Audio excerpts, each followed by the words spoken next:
Amados, nós estamos tratando do sacerdócio de Melquisedeque já há algumas semanas. Os próprios irmãos podem perceber que o assunto já se estende desde o capítulo 5, quando o apóstolo começa a falar sobre o sacerdócio de Melquisedeque numa relação de oposição ao sacerdócio de Arão.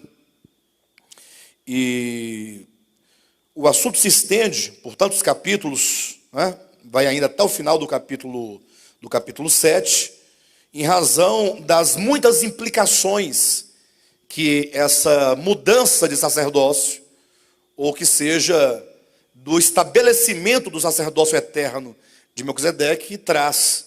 São muitas as implicações. Eu não sei se os irmãos estão conseguindo perceber cada um dos aspectos que eu estou trazendo aos irmãos, mas o fato é que se vocês depois quiserem reunir todas as mensagens que foram ministradas dentro dessa temática, né, o sacerdócio de Melquisedeque, os irmãos poderão depois devagarzinho apontar todos os aspectos, todas as implicações que esse sacerdócio traz. E hoje, aqui no capítulo 7, a partir do versículo 11, nós encontramos novas implicações, e implicações muito dramáticas, muito complexas. Eu fico imaginando se no nosso tempo, nós estamos no século 21, em 2017, se as rupturas que nós temos proposto, que nós temos trazido à igreja, têm sacudido tanto aos corações e às mentes de muitas pessoas, eu fico imaginando então, naquele tempo, né, quando essa carta foi escrita, porque o judaísmo era algo muito forte e muito impregnado no primeiro século da era cristã. Não é fácil você romper, eles não estavam rompendo, no caso Paulo e os demais apóstolos, os que trabalharam nessa direção de ir de encontro a todos os fundamentos judaizantes para o estabelecimento das bases de um novo sacerdócio, de uma nova aliança. Eles, na verdade, não estavam indo de encontro a uma denominação, a um grupinho de pessoas. Eles estavam indo de encontro a uma religião milenar, não somente milenar, mas, sobretudo, uma religião nacional. O judaísmo era uma religião nacional.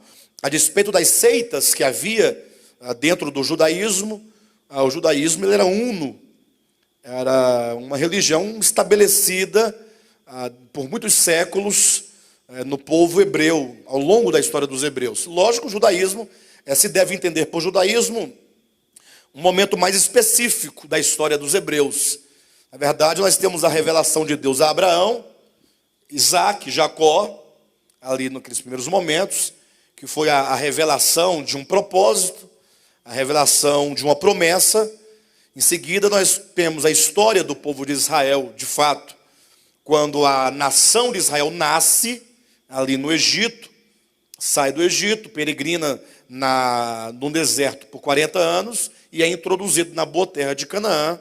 Aí os irmãos podem perceber que a partir da entrada na boa terra de Canaã, se seguem os períodos dos juízes, o período dos reis, e o período dos profetas.